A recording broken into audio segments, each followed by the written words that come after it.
It is a time that we call king of making records in cooking, who has been very excellent in managing record making puran puri, brinjal bharta, paratha, dal khichdi and whatnot. Now his birthday is coming and he's going to get blessed by Ram Lalla while making halwa. Ladies and gentlemen, Mr. Vishnu Manohar. He is executive chef in a restaurant chain Vishnu Ji Ki Rasoi. Only Maharashtrian chef known for his exemplary culinary skills and have taken it to USA. Writer, chef, entrepreneur and many more feathers in the cap. I would like to call upon Avinash Ji Patrikar, Manish Patrikar, Director, Grahak Drushti, for covering cover story of Mr. Vishnu Manohar. Can we have Patrikar ji, Avinash ji and Manish ji? I request Pere sir to felicitate Manohar sir.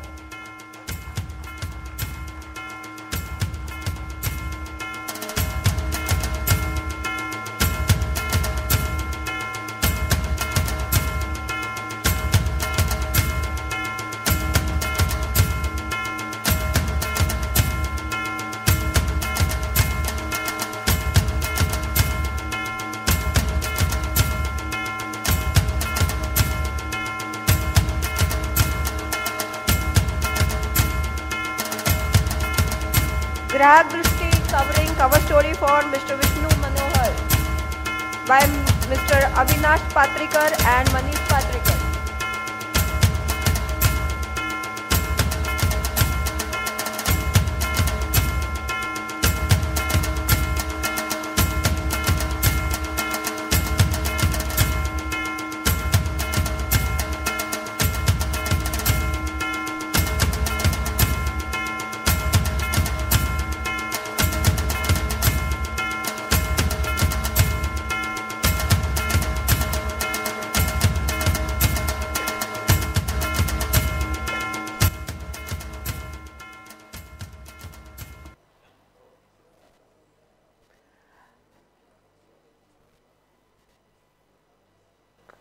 Manohar sir, let's start. Can I have a cordless mic for sir? आपण मराठीत बोलूया का सगळे? Manohar sir ओळखले जातात त्यांच्या रेकॉर्डसाठी आणि ते विश्व रेकॉर्ड करत असतात. तू ये इकडे. मी आले. नमस्कार. चहा प्यायला का? मलाही पाहिजे होता चहा. मिळेल का इथे? कारण बराच वेळ झाला मी बसलो होतो आणि खूप छान वाटलं सकाळी येऊन इथे आलो तेव्हा. हां, आणि एवढी मोठ्या प्रमाणात मराठी लोकांची गर्दी पाहून खरंच मन भरून आलं आणि जेवढं करावं तेवढं कौतुक कुलकर्णी साहेबांचं कमी आहे आणि अशी गर्दी मला नागपुरात सुद्धा पाहायला आवडेल एवढी फक्त इच्छा व्यक्त करतो. चला. माझा पहिला प्रश्न असा आहे की तुम्हाला जेव्हा मी लहानपणापासून बघतेय तुमचे जे शोज यायचे. माझ्या लहानपणापासून? माझ्या लहानपणापासून. तर तुम्ही वर्ल्ड रेकॉर्ड्स करताय. मला त्याच्या मागचं एक तर मोटिव्ह जाणून घ्यायचं आहे, कारण वर्ल्ड रेकॉर्ड करणं सोपी गोष्ट नाही आहे. त्याच्याकरता तुम्हाला नियोजन लागतं. बरोबर. त्याच्याकरता तुम्हाला एक टीम लागते आणि ती टीम एक्झिक्यूट करण्याच्या लेवलची लागते की म्हणजे you should know that you are going right. बरोबर. तर याच्यावर तुम्ही लाईमलाईट टाकणार का? बेसिकली हे रेकॉर्ड्स का सुरू झाले ही गरज ही शोधाची जननी असते असं म्हणतात. आणि 2000 साली मी पहिला एक पराठा फेस्टिवल केला होता आणि तो पराठा फेस्टिवल उभं करण्यातच माझे पैसे संपले आणि मग या पराठा फेस्टिवलची ॲड करायची होती. तर आमचा एक आत्ता जसे आता मीडियावाले लोक आले होते त्यांच्यापैकी तसाच एक आमचा एक मित्र होता मनीष अवस्थी. आज तकचा ब्यूरो होता. तो बोला यार तू कुछ तो उसमें बना, कुछ तो बड़ा पराठा बना तो उसकी न्यूज़ बनेगी, फिर उसकी ॲड होगी. ऐसे अचानक मैं न्यूज़ नहीं दे सकता. आणि म्हणून मग तो पहिला 5 फूट बाय 5 फुटाचा पराठा बनवला आणि त्याच्यानंतर मग तो पराठा पाहायला लोक यायचे आणि मग आमच्या फेस्टिवलला लोक यायला लागले. आणि फेस्टिवलला लोक आले की मग तुमचं चांगलं लोक एकदा आले की त्यांना चांगलं देणं. म्हणजे मग तुमचं दुकान किंवा काय प्रॉडक्ट चालतं तसा तो प्रकार नाही, पण होता. मग तुमचे जे काही तुम्ही जे काही व्यंजन निवडली आहेत, पुरणपोळी आहे, हो. वांग्याचं भरीत तुम्ही जळगावला जाऊन केलंय, हो. त्याच्यानंतर आता दाल खिचडीचं ऐकलंय मी पराठा पण ऐकलाय, आणि मी हेही ऐकलंय की तुमच्या वाढदिवसाला तुम्ही अयोध्येला चाललाय शिरा बनवायला. आम्हाला प्रसाद पाहिजे. नक्की नक्की देणार. आणि तो पहिला पराठा, मग पुरणपोळी, मग नंतर मोठा कबाब, 9 फूट लांबीचा कबाब, आणि त्याच्यानंतर खिचडीला राष्ट्रीय अन्न घोषित करावं म्हणून खिचडी. मग खिचडी किती 4दा बनवली. एकदा नागपूरला बनवली, एकदा पुण्याला बनवली, एकदा कुठे नाशिक नाही दिल्लीला बनवली. अशी सगळी ती खिचडी तयार केली. आणि मग खिचडी लहान भांड्यात नको, तो मोठं भांडं. तर मोठं भांडं किती, 10 फूट बाय 10 फुटाचं भांडं, 4.5 फूट त्याची खोली, आणि 10,000 लिटर कॅपॅसिटी. अशा भांड्यामध्ये ती खिचडी एकाच स्ट्रोकमध्ये बनवली. नियोजन लागतं या सगळ्या गोष्टींना. हां, हे सगळं टेक्निकल असतं. म्हणजे तुम्ही केवढा छान होमवर्क करून जेव्हा याला जाता परीक्षेला, तर पेपर चांगला जातो. तसंच होमवर्क याच्यामध्ये सुद्धा असतं. आणि मनापासून सगळं करायचं. आता वांग्याच्या भरताला मी जेव्हा वेगवेगळ्या शहरांमध्ये फिरलो, वेगवेगळ्या देशांमध्ये फिरलो, तर मुतब्बल नावाचा एक पदार्थ वांग्यापासून तयार केलेला सगळ्या ठिकाणी मला खायला मिळाला. पण म्हटलं आपल्या वांग्याचं भरीत खाऊन नाही, ते बी तेवढंच चांगलं लागते ना. करेक्ट. हां, म्हणून मग म्हणलं आमची वराडी भाषा आहे, मध्ये येऊन जाईल, चालेल का? हां, म्हणलं आपल्या वांग्याचं भरीत खाऊन नाही, तर म्हणून मग म्हणलं वांग्याचं भरीत जिथे बनते आमच्या खानदेशामध्ये त्याला फेमस करायचं. म्हणून मग 4,500 किलो वांग्याचं भरीत तिथे बनवलं. आणि ते पहिले केल्यानंतर आता जेव्हा अयोध्येला हलवा बनवण्याचं प्रयोजन आलं, तर म्हटलं मग ते कढई आपण नवीन घेऊ. आणि मग आता 15,000 लिटर ची कढई ती बनवली आहे. तुम्ही पाहिली का न्यूज मला माहीत नाही, त्या न्यूजमध्ये ते आहे.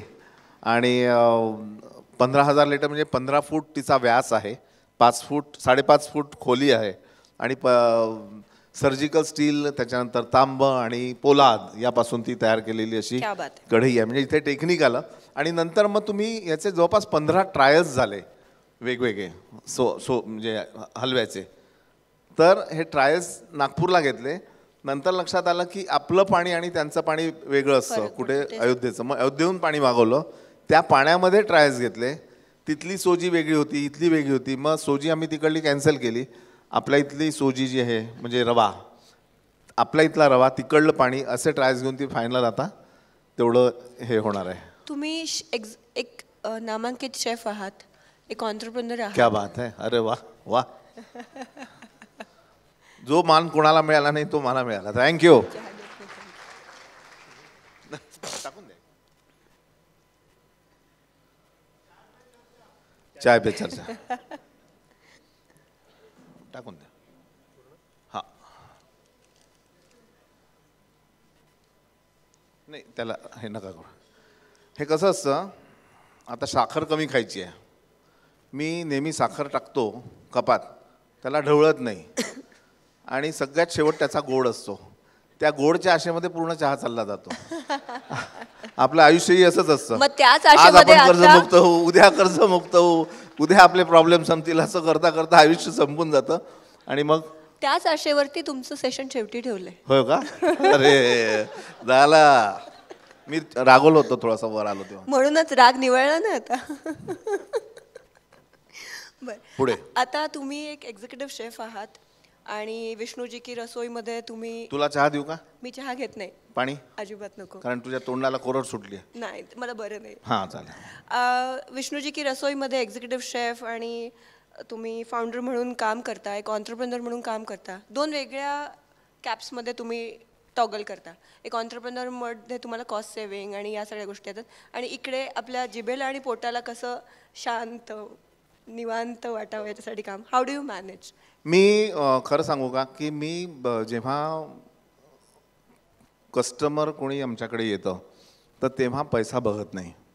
हां, अगदी मनापासून सांगतो की बाबा एकदा तो आत आल्यावर तो आपला आहे, तुम्ही त्याला जे पाहिजे ते द्या, व्यवस्थित द्या. प्रत्येक ठिकाणी पैसा बघू नका. आणि हा पैसा पाहिला नाही म्हणूनच पैसा माझ्याकडे आला असं मला वाटतं. तर प्रत्येक गोष्ट जी आहे पैशामध्ये नाही तोलायची, आणि कमिटमेंट असावं. जे तुम्ही बोलता ते करा, ते द्या. आता मागच्याही म्हणजे जिथेही जातो म्हणजे माझ्याकडे व्हिजिटिंग कार्ड नसतं, मी व्हिजिटिंग कार्ड मागतो लोकांना, म्हणजे देतात लोक. काल जवळपास 60-70 व्हिजिटिंग कार्ड आले, सगळ्यांना माझा मेसेज गेला. किती छान. हां, माझा नंबर गेला, माझा मेसेज. काही लोकांना वाटेल की हा खोटा मेसेज आहे का, कोणी हे केलं, पण तसं नाही. आजही काही जे व्हिजिटिंग कार्ड मला जमले ते आता रात्री सगळ्यांना मेसेज करीन. कारण तुम्हाला खरं मनापासून जर मदत करायची तुमची इच्छा आहे तर मग तुम्ही तुमचा द्या नंबर यार, काही बिघडत नाही.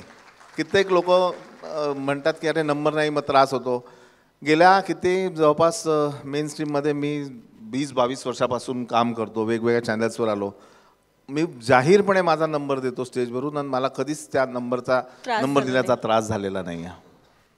आता 2 वेगळे प्रश्न आहेत माझ्याकडे. एक, मला विष्णूजी की रसोई कसं सुरू झालं? Because you were already on TV, very well known personality, lot of people were following you that time also. तेव्हा तर सोशल मीडियाचा जमाना पण नव्हता आणि सह्याद्री वाहिनी किंवा झी मराठी अशा चॅनल्स थ्रू तुमचा प्रोग्राम यायचा. आणि त्यानंतर विष्णूजी की रसोई चालू होऊन आणि तुमचं US रेस्टॉरंट चालू होणं, मला या सगळ्या गोष्टींचा एक प्रवास जाणून घ्यायचा आहे. आणि US जाण्यामागची प्रेरणा आणि हाऊ ती अपॉर्च्युनिटी कशी डेव्हलप झाली आणि तुम्ही ती अपॉर्च्युनिटी डेव्हलप होण्यासाठी काही स्पेशल एफर्ट्स घेतले का? हा थोडा एक डीप प्रश्न आहे आणि आता तुम्ही तो सांगा मला. बाईनं 4 प्रश्न एकातच विचारून टाकले. वेळेची कमतरता आहे का? पहिला प्रश्न काय, कशापासून सुरुवात केली होती आपण? विष्णूजी की रसोई का सुरू केली, कशी सुरू आहे? विष्णूजी की रसोई सुरू करण्याआधी 3 फेल्युअर रेस्टॉरंट माझ्या नावावर आहेत, 3ही बंद झालेले आहेत. आणि त्याच्यामुळे विष्णूजी की रसोई जेव्हा सुरू झाली तर तेव्हा थोडंसं नाव व्हायला सुरुवात झाली होती.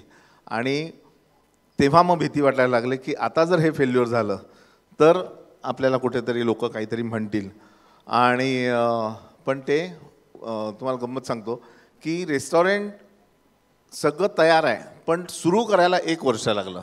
पूर्ण 1 वर्ष तसंच होतं. हां, की आज करू उद्या करू चालेल, कारण कन्सेप्ट नवीन होता पूर्णपणे. की पूर्ण पहिले पैसे द्या, आतमध्ये या, आतमध्ये आल्यावर नंतर तुम्हाला वेगवेगळ्या ठिकाणी ते असं म्हणजे बसून थाली, पण असंही नाही, वेगवेगळे स्टॉल्स आहेत, मराठी आहे, पंजाबी आहे, थीम वाईज असं रेस्टॉरंट होतं. आणि ते लोकांना कन्सेप्ट समजवण्यातच उशीर व्हायचा, म्हणजे खूप त्रास व्हायचा. पहिले 6 महिने खूप कष्टात गेले, पण 6 महिन्यानंतर ते एकदम बढिया सुरू झालं. आणि नंतर असं असतंच की लहान गावातून आपण मोठ्या. किती चेन्स आहेत आपल्या? जवळपास आता 8 ठिकाणी आहे. अच्छा. अमेरिकेत 4 ठिकाणी. आणि मग ते सिलेक्शन प्रोसिजर काही आहे का की विष्णूजी की रसोई जर म्हटलं नाशिकला आणायची तर काय नाही असं नाही. कसं आहे की आपलं जे मराठी जेवण आहे तर ते थोडंसं टिपिकल आहे, पंजाबी जेवणासारखं नाही आहे की 4 ग्रेव्ही बनल्या, त्या रोजच्या जेवढ्या लागतात तेवढ्या काढल्या, त्याच्यात भाज्या बनवल्या, पुन्हा ग्रेव्ही आतमध्ये टाकल्या, विषय संपला. मोहरी तुम्ही कधी टाकता, कधी फुटते, जळते का, हिरवी मिरची घातली का, कढीपत्ता घातला का, हिंग घातला नाही घातला, हे सगळं. दही जेव्हा कढी करतात त्याचं दही हे सगळं टिपिकल आहे आणि ते सगळ्यांना व्यवस्थित जमत नाही. तर म्हणून त्याच्या फ्रँचायझी खूप वाटण्याच्या पुन्हा आणला चहा चालेल. क्या बात आहे. बघा याच्यानंतर प्रत्येक सेशन शेवटी ठेवत जाईल. काय नाव तुझं रे? तुझं नाव काय? आलम. चलो थँक्यू आलम. आपण मागतो 1, देव देतो 2. आता गरमही आहे छान, सुज्ञ असं सांगणे न लगे. तर कुठे होतं ग? तुम्ही सांगत होता की दह्याची टेस्ट पण ते सगळं टिपिकल असते म्हणून खूप घाई नाही करायची. एखादा आपला बिझनेस चालतोय म्हणून इथेही काढ तिथेही काढ, सगळीकडे आपली आली पाहिजे, हा अट्टहास नाही पाहिजे. त्याच्यामुळे हळूहळू जा. आणि नाशिकला आता कित्येक वेळा, नाशिक माझं आवडतं शहर आहे खरं तर. ऐकलं ना? हो, काही टिपिकल अशी शहर. मला नाशिक आवडतं, हैदराबाद आवडतं, त्याच्यानंतर काशी आवडते आणि कोल्हापूर आवडतं. तर ही टिपिकल शहर माहीत नाही, डोक्यामध्ये काहीतरी लहानपणापासून असेल आणि ही शहरं सगळी आवडतात. याचा अर्थ असा नाही की ज्याही शहरात कार्यक्रम असेल त्या शहरातला म्हटलो होय हे शहर माझं खूप आवडतं आहे बरं का, अशी एक सवय असते लोकांना, तसं आपलं नाही आहे. तर म्हणून मग मी घाई अशी करत नाही. तो योग असावा लागतो चांगली जागा मिळणं, चांगले लोक मिळणं. आणि नुसतेच पैसा आहे म्हणून तुम्ही सुरू करा असं कधी करू नका. माझी बायको चांगला स्वयंपाक बनवते म्हणून मला एक रेस्टॉरंट काढायचं आहे असे म्हणणारे खूप असतात. तसं कधीच नका करू. घराचं सगळं वेगळं असतं आणि बाहेर जे आपण करतो किंवा रेस्टॉरंट करतो, एखादं हॉटेल उभं करतो, तर त्याचे गणित सगळे पॅरामीटर्स सगळे वेगळे वेगळे असतात. तर हे नेहमी लक्षात ठेवायचं. जॉग्राफिकल तुम्ही काही सर्वे वगैरे करता? आम्ही सर्वे असा करतो की बाबा लोकसंख्या किती आहे, कशी आहे, फ्लोटिंग पब्लिक किती आहे. फ्लोटिंग पब्लिक जेवढं असेल तेवढा, कारण हा मोठा डोलार आहे. विष्णूजी की रोसे जवळपास 20-25 हजार स्क्वेअर फूटमध्ये तयार होते आणि 50-60 लोक त्याच्यात काम करतात. थीम रेस्टॉरंट आहे. तर मेट्रो सिटीचा कन्सेप्ट आहे बेसिकली. आणि नंतर तो आम्ही अमेरिकेत नेला. तर लहान गावातून मोठ्या गावात जायचं सगळ्यांचं स्वप्न असतं. You are the only chef, Maharashtrian chef who has restaurants in USA, if I'm not wrong. हो. मी ऐकलंय ना पूर्ण ब्रह्मचं, पण that is not a chef thing, right? पूर्ण ब्रह्म नाही आहे तिकडे. ओके. नाही आहे. तर अमेरिका. तर अमेरिकेत कसं आहे, तयारी सगळी असावी तुमची. अमेरिकेत तुम्हाला चान्स मिळेल का नाही हे मला माहीत नव्हतं. आणि तरी पण मी माझा विसा सगळं तयार करून ठेवलं होतं की कधीही तुम्हाला मौका आया तो उसको कॅश करना, म्हणजे छोडणार नाही. म्हणजे तू हे सोडायला नको संधी. Before you knew that there is a opportunity, you had everything ready. सगळं. आणि माझं खूप असा आक्रस्तायपणाही नव्हता की नाही मला अमेरिकेत काढायचंच आहे वगैरे, असं काही नाही. मला फक्त पुण्यामध्ये काढायचं होतं, कारण पुणे ही आपली सांस्कृतिक राजधानी आहे. आणि पुण्यामध्ये टाळ्या पुणेकरांच्या. पुणे पण आवडतं बरं का. माझं पुणे दुसरं शहर आहे, कारण मी पुण्यात रसोई 12 वर्षापासून मी सुरू ठेवलेली आहे.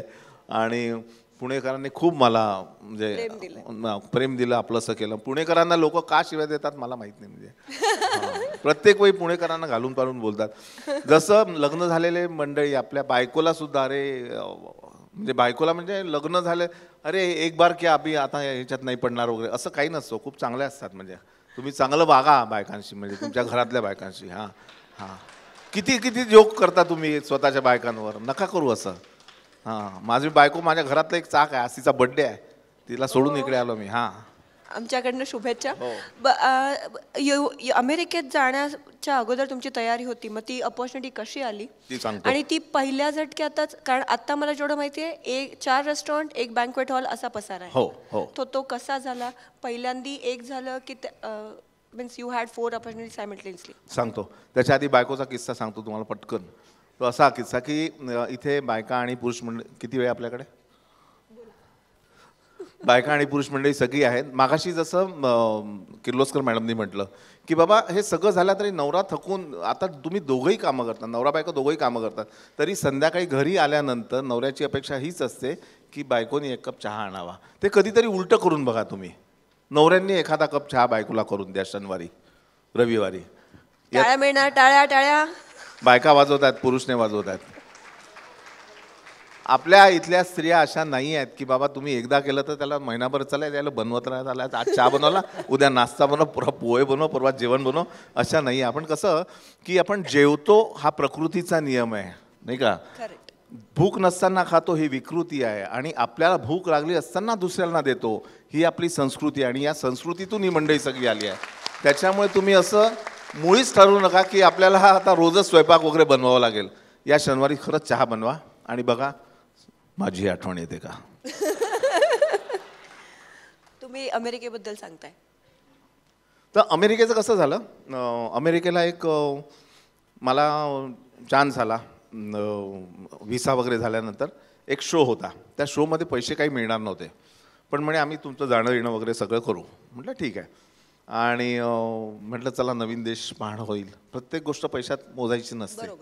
आणि गेलो तिथे शो केला. आणि तिथे कसं असतं की तुम्ही जे काय दाखवता शोमध्ये, तिथे संध्याकाळी मग तो कार्यक्रम असा असतो की ते जे दाखवलं ते खायलाही द्या. म्हणजे घरी जाऊन स्वयंपाक वगैरे नसतो करायचा त्यांना. म्हणजे नाही म्हणजे प्रॅक्टिकल आहे. दुसऱ्या दिवशी पळायचं असतं वगैरे वगैरे जे काय असेल ते. तर ते म्हणे की हे तर जास्त बनवावं लागेल. मग त्याच्यासाठी मला एक किचन हवं होतं की 5-7 आयटम होते. ते किचन मग कुठलं शोधणार? व्हेजिटेरियन पिनो किचन. मग तिथे एक रेस्टॉरंट होतं बॉम्बे टू गोवा, आणि दुसरं अन्नपूर्णा. ते खूप छान रेस्टॉरंट आहे अन्नपूर्णा.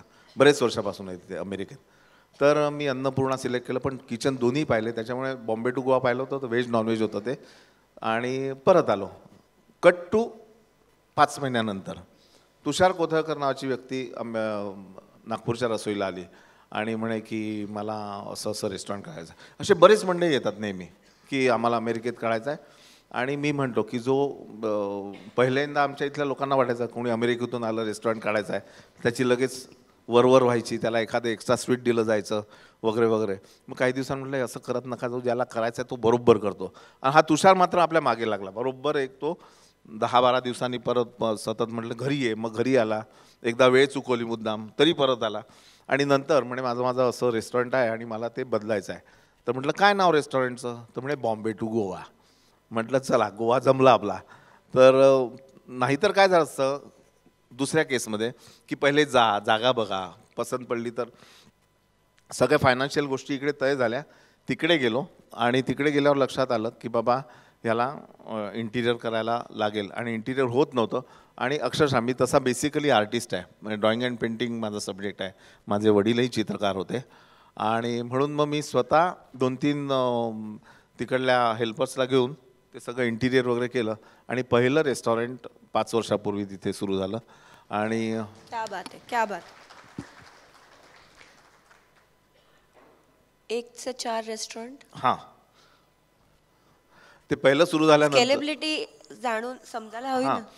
पहिलं सुरू झाल्यानंतर खूप तिथून मागणी आला. आणि बेसिक सिम्पल फूड दिलं मी, वरण भात भाजी पोळी. हां, आणि भाज्या आपल्या साध्या खूप ग्रेव्हीवाल्या नाही, कारण ग्रेव्हीवाल्या भाज्या तिथे टिपिकल सगळीकडे अवेलेबल होत्या. आणि ते झाल्यानंतर मग तुषारबरोबरच आम्ही टेक्सासला दुसरं हे सुरू केलं.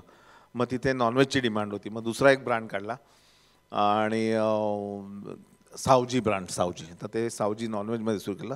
मग तोपर्यंत इकडे कोविड आला मध्ये. हां, तर कोविड आल्याबरोबर पहिलं कोविड मला माहिती होतं की नागपूरला काहीच, म्हणजे नागपूर काय कुठेच शहरात काही झालं नाही. आणि मला माहिती होतं अर्धा कोविड माझा अमेरिकेत गेला, अर्धा इकडे गेला होता.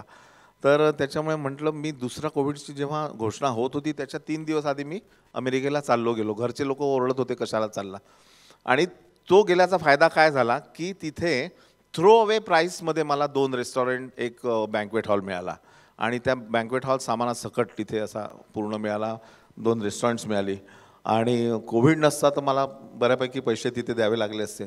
पण इथे काही थ्रो अवे म्हणजे काही पैसे दिलेच नाही. त्याचं काहीतरी थोडंसं भाडं होतं ते भरलं. आणि अगदी टेबल खुर्च्यापासून सगळं असे तुम्हाला बँक्वेट हॉल मिळाला. आणि बँक्वेट हॉल सुरू झाला, एक रेस्टॉरंट सुरू झाला. असे करता करता ते 4 झाले. Hopping on the opportunity at right time. अगदी अगदी बरोबर. आणि त्याच्यासाठी पैसेच पाहिजे असं गरजेचं नाही. आणि मग नंतर काय झालं की पहिला जे रेस्टॉरंट होतं त्याच्यामध्ये मी फ्रँचायसी फी घेतली होती. पण नंतर लक्षात आलं की फ्रँचायसी घेऊन होणार नाही आहे, इथे आपल्याला वेळोवेळी जावं लागेल, करावं लागेल. मग तिथला मी स्टेक घेतला. आणि नंतर दुसरे जे रेस्टॉरंट आहे सगळ्यामध्ये आता माझा स्टेक आहे. खूप सुंदर जर्नी आहे ही.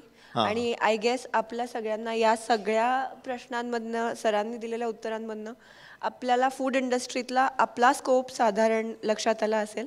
आणि मी सरांचे खूप धन्यवाद व्यक्त करते, कारण त्यांचं सेशन खूप आधी होतं आणि ती चहाची जी खालची साखर आहे ती आता आपण चाखलेली आहे. साखर ती झाली. पण मनापासून कुठलंही काम करा. कामाला तुम्ही कामाचे जे काम तुमचं आहे त्या कामाचे मालक व्हा, ओनरशिप घ्या, तर ते काम कधीही चांगलं होतं. आणि एखाद्या तरी शेफचा फोटो असा आला आहे का बघा बरं. हां, पूर्ण फूडचा अंक असेल त्याच्यात आला असेल, पण या अंकामध्ये माझा एकच लेख आहे, कव्हर स्टोरी. आणि त्यांनी कव्हर स्टोरी. खूप अभिनंदनीय आहे ही गोष्ट. त्याबद्दल एकदम कडकडून टाळ्या वाजूयात आपण. आणि कालपासून बरीच मंडळी मला इथे मिळाली. फायनान्सवाली खूप होती, कार्ड माझ्याकडे बरीच आहेत. आणि त्याच्यानंतर छोटे उद्योगवालेही खूप होते, डायटिशियन. सगळ्यांना तुम्ही फेअरली मेसेज करणार आहात आणि सगळ्यांचा फायदा होणार आहे. हां,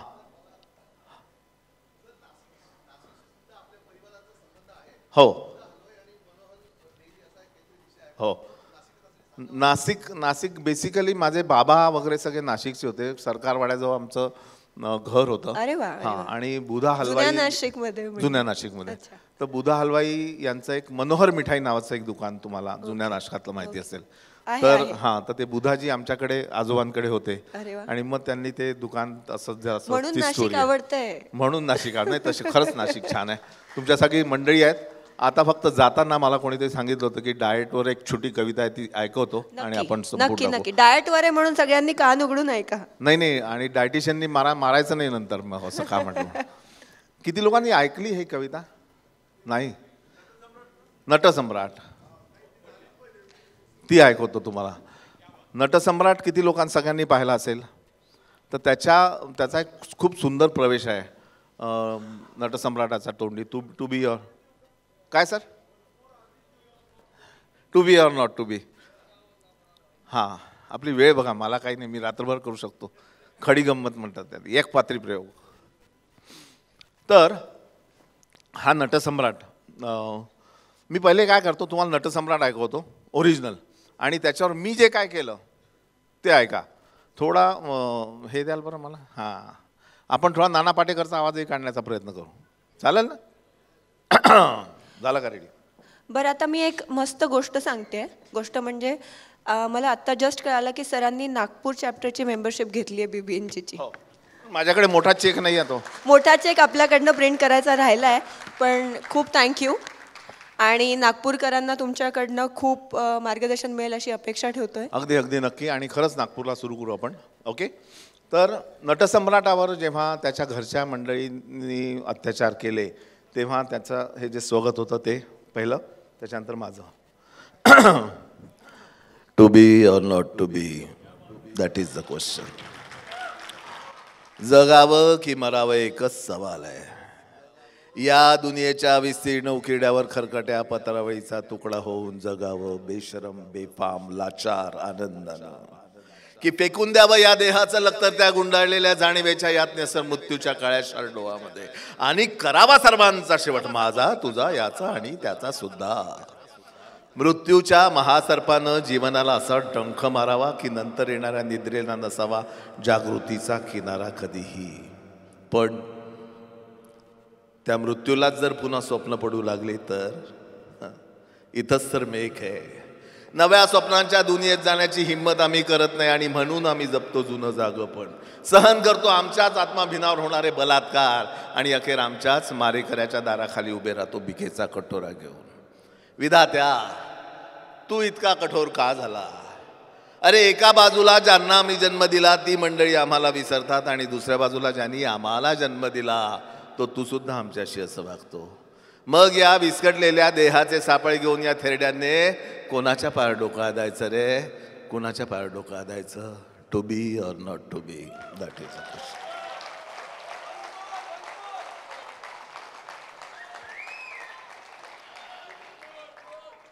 दुसरा वन्स मोर टाईपच आहे, पण फक्त शब्द बदलले आहेत. त्या शब्दाकडे लक्ष द्या म्हणजे लेखकाला त्याचं हे पोचेल, काय क्रेडिट पोचेल. कल्पना करा, थोडा वर्क कमी कर, थोडा कमी करा, की समोर छान डायनिंग टेबल पसरलेला आहे. त्याच्यावर पनीर बटर मसाला, दाल फ्राय, जिरा राईस, छोले भटोरे, दहीवडे, पाणीपुरी, भेळ, गुलाबजाम, रसमलाई, रसगुल्ले, पुरणपोळी, लंबी रोटी, मिसळ, पाव हे सगळं पसरलेलं आहे. आणि आमची बायको म्हणते तुम्हाला ही सोजी खायची आहे, त्याच्यामध्ये तेलही नाही आणि तूपही नाही आहे. हां, माझ्या घरच्या मंडळींनी मला अतोनात त्रास दिला, उपाशी ठेवलं, वजन कमी करायचं होतं म्हणून. तेव्हा माझ्या मनाने काय म्हटलं हे ऐका. तू पी किंवा खा, एकच सवाल आहे, डायटिंग. क्या बात आहे, टाळ्या. तू पी किंवा खा, एकच सवाल आहे, डायटिंग. बघावं की खावं, एकच सवाल, डायटिंग. या किचनमधल्या विस्तीर्ण डायनिंग टेबलवर पसरलेल्या वेगवेगळ्या चवदार चटकदार पदार्थांकडे नुसतंच बघावं की पाडून टाकावा फडशा त्या सगळ्या पदार्थांचा आणि करावा सर्वांचा शेवट, लाडवाचा, गुलाबजामचा, जिलबीचा, मालपुयाचा आणि शेवटी या डायटिंगचा सुद्धा. लवलवत्या जिभेच्या टोकानं त्या पुरणपोळीला असा डंख मारावा की नंतर येणाऱ्या निद्रेला नसावा जागृतीचा किनारा कधीही. पण कुलकर्णी साहेब, अशानं आपलं वजन पुन्हा वाढू लागलं तर इथंच तर मेघ आहे. अहो डायटिंगच्या नावाखाली आम्ही ओलं सुकं गिळत बसतो, सहन करतो आमच्याच सटोरेपणावर होणारे परिणाम, भरत बसतो डायटिशियनची भरमसाठ बिल आणि अखेर आमच्याच घरात चोरासारखे डबे हुडकत बसतो वेगवेगळ्या फराळाच्या पदार्थांचे. क्या बात है. अन्नपूर्णे तू इतकी कठोर का झाली विधात्या, तू इतका कठोर का झाला. अगं एका बाजूला जिला आम्ही वेगवेगळ्या पदार्थांच्या चवी खाऊ घातल्या ती आम्हाला डिवसते आमची बायको, हे खाऊ नका ते खाऊ नका असं करा तसं करा, आणि दुसऱ्या बाजूला तू सुद्धा आमची पोटं वाढवते. मग या विस्कटलेल्या देहाचे गोळे घेऊन या ढेरपोट्यांनी कोणत्या हलवायच्या घरावर तुळशीपत्र ठेवायचं ग, कोणत्या हलवायच्या घरावर तुळशीपत्र ठेवायचं. क्या बात है. तू पी किंवा खा. Thank you so much sir. It एकच was sir. Wonderful interacting with you. Thank you. आता थोड्या वेळाने मला कार्यक्रम उरकता घेऊ द्या.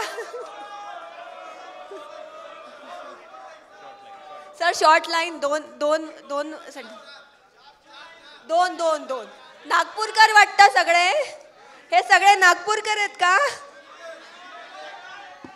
नागपूरकर नाही आहे. मला वाटतं हा वेळ घालवण्यापेक्षा आपण सुरू करू लवकर. मी काय म्हणते आपण चला कुठलं ऐकू, पहिलं की दुसरं. दुसरं ना, नाही तर शिवाजी ऐकू का एक छान. हा औरंगजेब शिवाजी बद्दल काय म्हणतो तो ऐकवतो, ते पटकन होईल. ठीक आहे चालेल ना. नाही ना त्याच्यानंतर हे सगळे उभे आहे, मला असे असे घोरून बघतायत सगळे, कधी संपवतो हा कार्यक्रम म्हणून. तो कार्यालय सोडायचं आहे. चला शिवाजी. चला तर शिवाजी महाराजांबद्दल औरंगजेब काय म्हणतो की एखादा शत्रूबद्दल सुद्धा कशी म्हणजे त्याची तारीफ करताना तुम्ही याच्यात ऐकलं असेल कुठे, जाणता राजामध्ये. ते एक मी तयार केलं आहे, ते ऐका तुम्ही. की त्याचा सगळा छान दरबार लागलेला आहे, सगळ्या लढाया तो हारत गेलेला आहे, सगळे किल्ले हारत गेलेला आहे, आणि अशात त्याचा प्रवेश येतो आणि त्याचे सगळे नारे लागतात की हजरत सलामुद्दीन लाए दीन दुनिया, शहनशाह गाजी बादशाही औरंगजेब पधार रहे हैं. बादशाह म्हणतो ये सब फिजूल है शहजादे, चंगेज और तैमूर के खून ने कभी शिकस्त नहीं देखी, लेकिन आज तंजौर से कंधार तक सारे हिंदुस्तान को अपनी मुगलिया सल्तनत में समाने का ख्वाब देखने वाले मां बदौलत ये सब क्या देख रहे हैं. अरे हमारी आंखों के सामने शिवाजी अपने सल्तनत की तामीर कर चुका है, हमारी लाखों की फौज के सूबेदारों को शिकस्त देकर खदेड़ दिया है उसने. ये है हमारे मामू जान अमीर उमला शाहिस्ते खां साहब. सबसे शर्मनाक बात तो ये है शहजादे, ये तो तकदीर के सिकंदर थे कि इनकी जान बच गई, केवल 3 उंगलियां ही खोनी पड़ी इन्हें. ये है हमारे सिपा सालार जसवंत सिंह, जोधपुर महाराजा. मराठों के तलवारों के मार इन्होंने छाती पे नहीं पीठ पर खाए हैं. ये है सूरत के खूबसूरत सरदार इनायत खां बहादुर. शिवाजी सूरत आए तो ये तुम दबा करके भाग गए. ये है हाजी फौलाद खां, जिनकी हथेली पर मिठाई रख के सिवा आगरा की कैद से फरार हो गए. हमारे सारे मंसूबों को खाक में मिला दिया इस फौलाद खान ने. बेतहाशा लश्कर होने के बावजूद भी मैदान छोड़कर भागने वाले ये है कारतलब खां, ये नामदार खां, ये बूंदी नरेश हफ्सी राणा, ये सैयद मुनव्वर खां बारहां. तमाम सारे राजपूत, बुंदेल, ईरानी, अफगानी, उज़्बेकी, हबशी, कज़ाकी फौजमंद सरदार जिन्हें सिवा ने शिकस्त दी. तौबा तौबा, सारी इज्जत मिट्टी में मिला दी.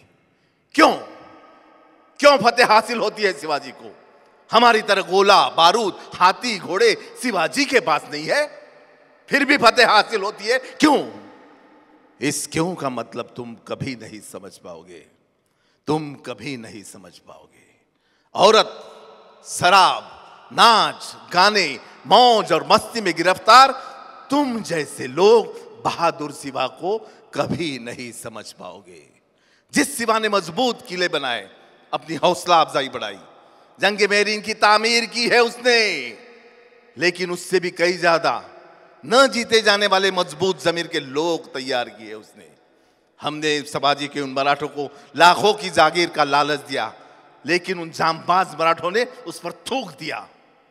आज तक हम दुनिया की हर चीज खरीद सकते थे, लेकिन उन्होंने खुद को कभी बिकने नहीं दिया।